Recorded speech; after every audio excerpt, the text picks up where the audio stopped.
सभी साथियों को हर्ष शिकारा की तरफ से राम राम। औरंगजेब के बारे में आप लोगों का क्या कहना है, क्या सोचते हो? औरंगजेब एक क्रूर शासक था या औरंगजेब एक अच्छा शासक था? सबसे पहली बात, एक मूवी आई है छावा, जिसने लोग आजकल देखने लग रहे हैं और देखने के बाद उनके अंदर की आत्मा जाग गया है। उनको लगता जो मुगल थे उन्होंने हमारे साथ बहुत बड़ा जुर्म कर दिया। जो औरंगजेब था वो बहुत ही क्रूर था, बहुत ही खतरनाक था, हिंदुओं के लिए एकदम से खतरनाक था। पहले तो इस व्हाट्सएप के ज्ञान तय, फिर इस मूवी के ज्ञान से बाहर निकलो। वह फिल्म है, उन फिल्मा तो पहले तो बाहर लेकर आया करो, थोड़ा पढ़ा करो, सच्चाई जानने की कोशिश करो। खाली गूगल में जिंदगी मत जियो। आप लोगों से एक बात पूछना चाहता हूं, मेरे ताज की एक बात समझ में नहीं आई। मुगल जब इतने बुरे थे, उन्होंने 331 साल देश के अंदर राज कैसे किया? 1526 में बाबर एम्पायर आया था, बाबर मुगल शासक सबसे पहला। 1526 से लेकर 1857 तक हमारे देश में मुगल रहे 331 साल।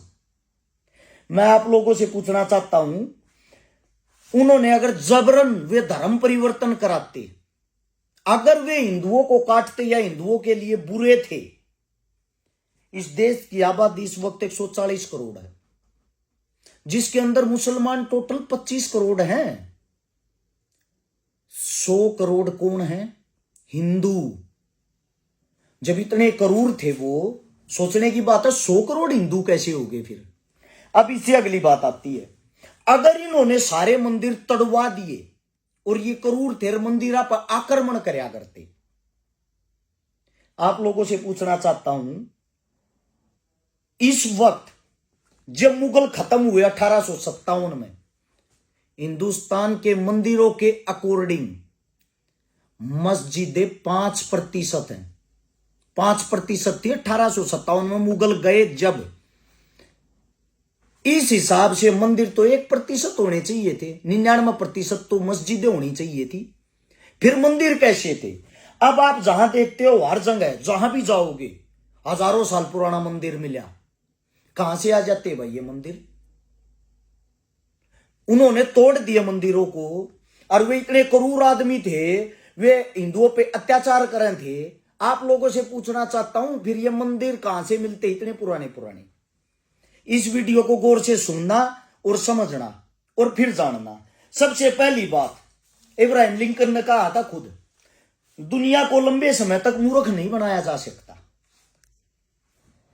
लेकिन धर्म एक ऐसा क्षेत्र है, ऐसा रास्ता है जहां लोग पीढ़ी दर पीढ़ी जिंदगी भर मूर्ख बने रह सकते हैं। इस धर्म से बाहर निकल कर, हिंदू मुसलमान से बाहर निकल कर आज एक बात को जानना। सबसे पहले तो यह जानो औरंगजेब था कौन। आप लोगों को बता देता हूं, औरंगजेब की 3 तो पत्नियां थी, नवाबाई, उदयपुरी, दिलराशा बानो, जिनमें से 2 पत्नियां हिंदू थी। और जो इनकी पत्नी थी उदयपुरी, हिंदू पत्नी, सबसे ज्यादा प्यार करता था उससे, हिंदू पत्नी से। और उदयपुरी कसम खाती थी कि मैं राजा जी आपके साथ ही सती होंगी। जो 2 हिंदू पत्नियां थी वो हिंदू धर्म को ही मानती थी, उनको जबरदस्ती मुसलमान क्यों नहीं बनाया? जो इसके घर में रह के इसकी स्वयं की पत्नियां थी। अब आप लोगों को एक बात और भी बता देता हूं, औरंगजेब का बेटा था आजम शाह। आजम शाह को औरंग ने हिंदी सिखाई थी, जो हिंदुस्तानी भाषा है हिंदी। और आप लोगों को बता देता हूं, हिंदी का एक हमारे दिल्ली के कवि हैं, आलोचक मैनेजर पांडे जी। अगर आप उनकी पुस्तक पढ़ोगे मुगल बादशाहों की हिंदी कविता, उसमें आपको कविता मिल भी जाएगी। कविता थी, गौरी ईश्वर शिव भवानी आनंद देजे, रुदानी सर्वाणी सरव मंगला, मडानी मैदान दरिद्र भंजे, या कविता थी। आप लोगों को बता देता हूं, औरंगजेब के बेटे आजम शाह ने लिखी ये हिंदी उस वक्त। ये है महादेव शिव के बारे में, देवी देवताओं के बारे में। अब बात करते हैं औरंगजेब के सबसे खास सबसे अच्छा दोस्त कौन था, उसका मित्र कौन था? आप लोगों को मैं बता देता हूं, सबसे अच्छा और खास दोस्त जो इनके थे, सवाई राजा जय सिंह सारी उम्र औरंग के साथ रहे। सबसे खास मित्र ये हिंदू थे। इनको मुसलमान क्यों नहीं बनाया औरंगजेब ने? इनके एक दोस्त और थे, शाहू जी महाराज। शाहू जी जो महाराज थे, औरंग के दोस्त थे, औरंग के साथ पढ़े, औरंग के साथ जवान हुए। और आप लोगों को बता देता हूं, दोस्ती पता कैसी थी? औरंगजेब इस देश के अंदर नहीं रहा, अपनी आखिरी सांस तक शाहू जी महाराज उनकी कब्र तक नंगे पैर जाता था। उसकी माताजी को माताजी कहता था औरंग। उसकी मां को मुसलमान क्यों नहीं बनाया? शाहू जी महाराज को मुसलमान क्यों नहीं बनाया? अब बात आती है आप लोगों के आंख नाक कान खोलने की, ताकि आप लोग कुछ सीख लो। जो आप कविताएं, जो कहानियां देखते हो, जो इतिहास देखते हो, औरंग की सेना में फाइनेंसर जो मिनिस्टर था वो था राजा रघुनाथ, हिंदू था। राजा जयसिंह फाइटर था, सेनापति। राजा जसवंत सिंह फाइटर था, सेनापति। जब शिवाजी महाराज जो थे उनके साथ जब युद्ध हुआ तो हिंदू राजा लड़ाई लड़ने के लिए गए थे औरंग की तरफ से। और शिवाजी जो महाराज थे, जिनके बेटे हैं संभाजी महाराज, जिनकी आपने फिल्म देखी है, उनकी तरफ से, शिवाजी महाराज की तरफ से युद्ध लड़ने के लिए जो आया था, उनका सेनापति था इब्राहिम गारदी, जो मुसलमान था। औरंग की सेना में सबसे ज्यादा हिंदू थे और शिवाजी की सेना में सबसे ज्यादा मुस्लिम थे। हिंदू मुसलमान की लड़ाई नहीं थी, लड़ाई थी अपने राजपाट को बढ़ाने की। अब मैं आप लोगों को बता देता हूं, हिंदू मुसलमान किसने बना दिया इसको? जेम्स मिल ब्रिटिश शासक था। जेम्स मिल, जिन्होंने कहा हिंदू मुसलमान की लड़ाई में अब ब्रिटिश शासन का राज होगा। उन्होंने ब्रिटिश शासन का राज बोला। उन्होंने अपनी जाति नहीं बताई कि अब क्रिश्चियनों का राज होगा। जातिवाद कराने वाले वे लोग थे। तुम तो हिंदू मुसलमान और वे ब्रिटिश, वे देश का नाम लगाते हैं साथ में। आप लोगों को हिंदुस्तानी नहीं बोला। अब इसके बाद कुछ बात मैं आप लोगों को बताता हूं जिससे आप समझोगे। ये कहते हैं औरंग ने मंदिर तोड़े। सही बात है, कई जगह आप लोगों ने देखा भी होगा कि औरंग ने मंदिर तोड़े हैं। एक मंदिर का जिक्र है, आप लोगों को बता देता हूं। विश्वनाथ मंदिर को औरंग ने तोड़ा, औरंगजेब ने। उससे पहले की हिस्ट्री भी पढ़ लो। इन्हीं के दादाजी थे अकबर। विश्वनाथ जो मंदिर था, बनाया किसने था? अकबर ने। अभी आप कुंभ नहा आए होगे, कुंभ नहाने गए थे? एक का बात पूछू, कुंभ पे ये जो साधु हैं, इनके लिए शाही स्नान के लिए घाट किसने बनाए थे? गूगल करके देखना, अकबर ने। अकबर कौन था? मुगल शासक। अब इसके बाद आते हैं, अगर औरंग इतना बुरा होता और मुस्लिमों हिंदुओं पर इतने अत्याचार करने वाला होता। औरंग का भाई था दारा शिकोह, दोनों की आपस में राजपाट के लिए लड़ाई थी, अस्तित्व के लिए राजा कौन बनेगा। सबके बीच होती है ये लड़ाइयां। आज भी वही लड़ाई है, उस टाइम भी वही लड़ाई थी। उस लड़ाई को धार्मिक लड़ाई दे दिया गया बस। इसलिए मैं इस बात को जानना, अब गौर करना। दारा शिकोह जो खुद औरंग का सगा भाई, दोनों की आपस में लड़ाई हो जाती, दारा शिकोह को हरा देता है। दारा शिकोह को औरंग ने कभी माफ नहीं किया, उसको मारा। लेकिन उसी के साथ खड़ा हुआ था जसवंत सिंह, जो हिंदू राजा था, उसको माफ कर दिया। उसको माफ करके अपनी सेना में रड़ा लिया। यह था औरंग। अब इसके बाद बात आती है, आप लोग क्या सोचते हो? मंदिर तोड़े थे, औरंग ने मस्जिदें नहीं तोड़ी। औरंग न्यायप्रिय राजा था। जो बुरा करता था उन चीजों को, वो इस लड़ाइयों को हिंदू मुस्लिम मंदिर मस्जिद तक पहुंचा दिया जाता। जैसे कि उदाहरण के तौर पे दो लेखक हैं, वीर विनोद ईश्वर दास, दोनों हिंदू लेखक होंगे। उनकी किताब जिसमें उन्होंने लिखा गुजरात के अंदर 300 मस्जिद तोड़ने वाले राणा जयसिंह के छोटे भाई भीम सिंह को माफ करके उनको शाही सेना में शामिल किया था। और उन्होंने अपनी कोई दिक्कत नहीं, तूने मस्जिद तोड़ दी, उस टाइम तुम्हारी हमारी लड़ाई थी, तुमने हमारे को ठेस पहुंचाने के लिए मस्जिदें तोड़ी हैं, राजनीतिक रूप से मैं इसका बदला नहीं लेना चाहता, मैं हिंदू मुस्लिम संबंधों को मजबूत करना चाहता हूं, तेरा स्वागत है मेरे दोस्त, तेरी सारी गलतियां माफ है, तू मेरी सेना में आ। और अपनी सेना में उसको शामिल कर लिया। अब इसके बाद आती है बात, आप लोगों को बता देता हूं, 1742 से लेकर 1751 तक मराठा राजा थे राघोजी। 9 साल तक उसने 5 हमले किए थे बंगाल में 5 हमले किए थे। 9 साल के अंदर 4 लाख मुस्लिमों को मौत के घाट उतारा था, क्रूरता गाजर मूली की तरह काटा था, बहन बेटियों के साथ सामूहिक बलात्कार किए गए। यानी कि लड़ाई सारी राजा टू राजा अपना क्षेत्र बढ़ाने की थी। उन लड़ाइयों को धार्मिक जानबूझ के बना दिया जाता, जो आज के टाइम भी, आज लड़ाई तलवारों की नहीं है, वोटों की है, वोटों की। आज भी उस लड़ाई को हिंदू मुस्लिम बनाया जा रहा है वोट बैंक बढ़ाने के लिए। लड़ाई ये थी। अब जो एक बात सोचो, राजा राघोजी थे, 4 लाख आदमियों का नरसंहार जिसने कर दिया, मराठा राजा, क्या अब उनके साथ दूसरा राजा बदला नहीं लेगा? क्या दूसरा राजा सेम सिचुएशन नहीं करेगा? क्योंकि वो भी तो अपनी क्रूरता दिखाएगा, अपना आतंक दिखाएगा, उसको भी तो जीना है भाई। ये तो जंगल है एक किस्म से। जंगल के अंदर 2 शेर होंगे, दोनों एक दूसरे से लड़ेंगे, एक को मारेंगे, क्योंकि राजा एक ही होता है। अब इसके बाद बात आती है, बहुत सारे साथी हैं जो कहते हैं कि अकबर ने हजारों मंदिर तोड़ दिए, औरंग ने हजारों मंदिर तोड़ दिए, औरंग ने सैकड़ों मंदिरों को दान भी दिया था। और मंदिर टूटते कैसे थे, उनका कारण क्या था तोड़ने का, उन बातों को थोड़ा समझने की अगर कोशिश करोगे।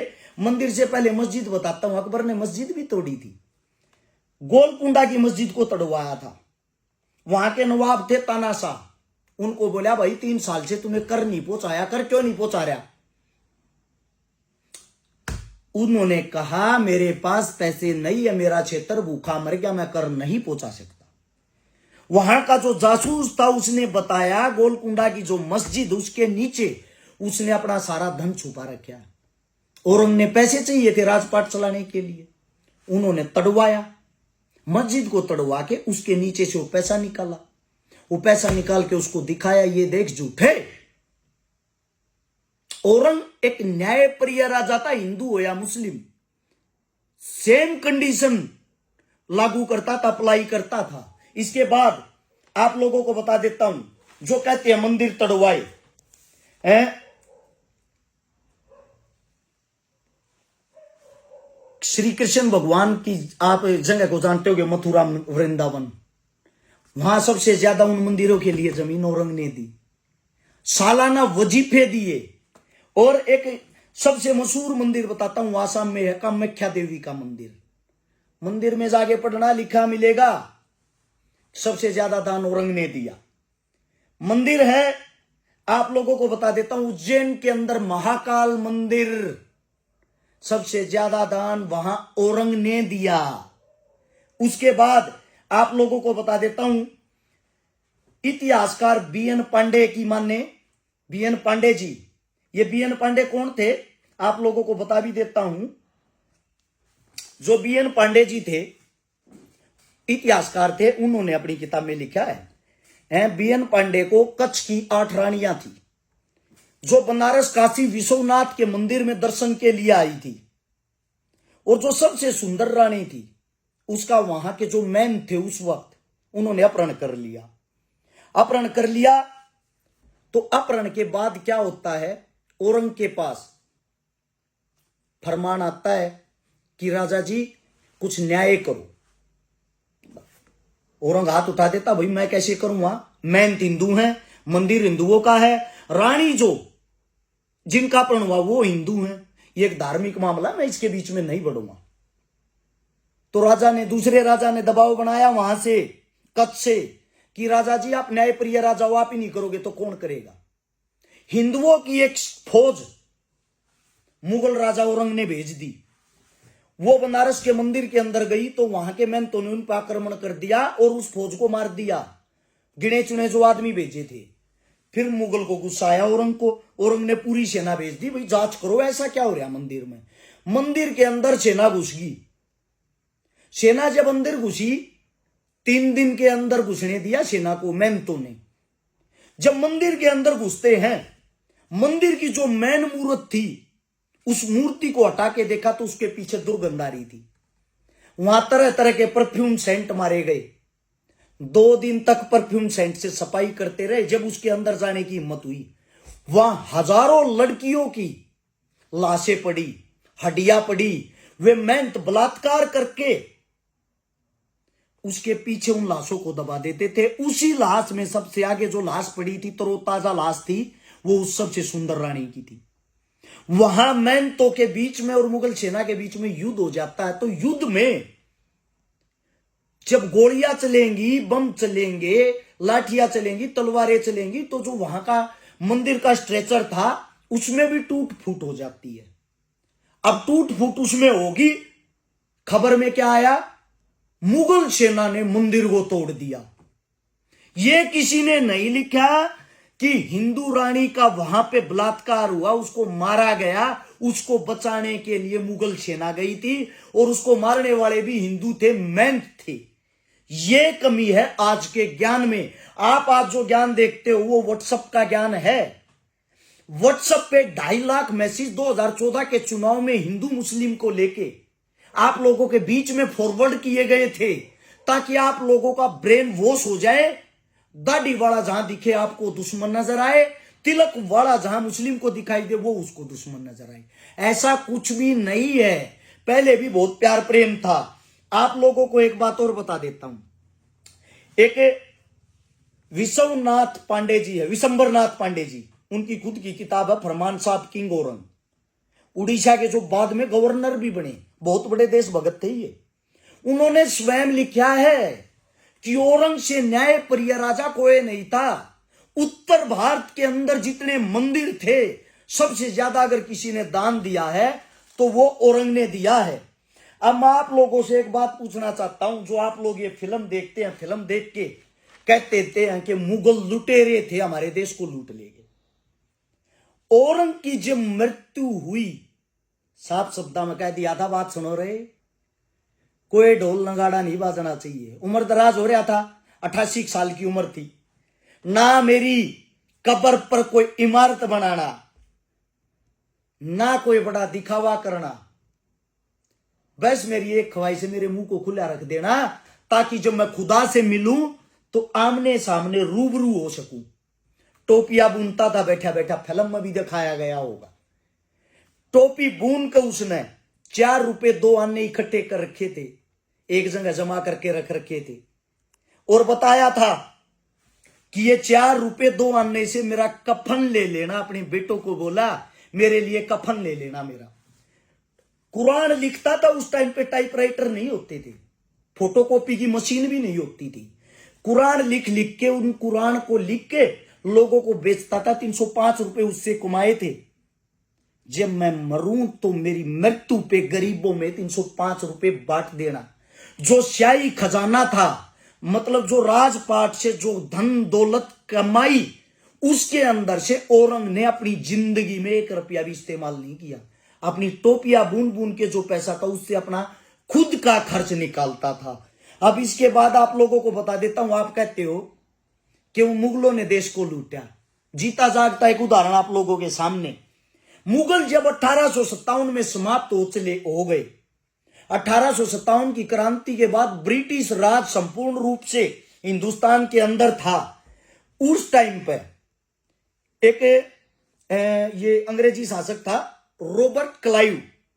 रॉबर्ट क्लाइव ने 50 लाख रुपए 1857 के टाइम पे मीर जाफर को गद्दी पे बैठाने के लिए थे। गद्दी पे बैठाने के लिए मीर जाफर को रॉबर्ट क्लाइव ने 50 लाख रुपए लिए थे। उस वक्त 50 लाख रुपए अगर मुगल लूट ले गए होंगे तो कहां से आए? एक छोटी सी गद्दी पे बैठाने के लिए थे वो तो। उसे दूसरा जहाजों में भर भर के जो अंग्रेज ब्रिटिश अपने देश में धन पैसा लेके गए, इतने मंदिरों के अंदर से सोने चांदी निकाले, कोई नूर को लेके गए, मस्जिदों को लूटा, महलों को तोड़ा। मैं आप लोगों से पूछना चाहता हूं वो पैसा हिंदुस्तान में कहां से आया जब मुगल ही लूट ले गए थे? इतिहास बहुत लंबा है। इतिहास अपने आप में सब कुछ बयां करता है।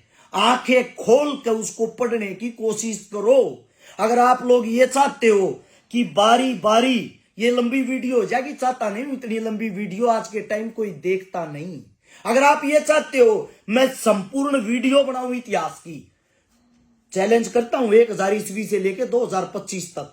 उससे पहले की तो बातें आप लोगों के ना तो समझ आएगी ना अच्छी लगेगी, लेकिन 1000 ईस्वी से लेकर आज तक की संपूर्ण जितनी गाथा है, कौन सा राजा किस सन में किस लिए आया, किसने किसके साथ किस लिए हमला किया, किसका युद्ध किसके लिए कैसा था, इतिहास के साथ डाल सकता हूं ताकि तुम्हारी आंख नाक कान सब कुछ खुल जाए। अब इस बात से अंदाजा लगाना, अगर औरंग इतना क्रूर था तो फिर हिंदुओं के मंदिरों में पैसे क्यों देता था? उसकी दो हिंदू रानियां क्यों थी? रानियां बनने के बाद भी वे हिंदू ही क्यों रही? उसके बेटे को वो हिंदी क्यों सिखाता था?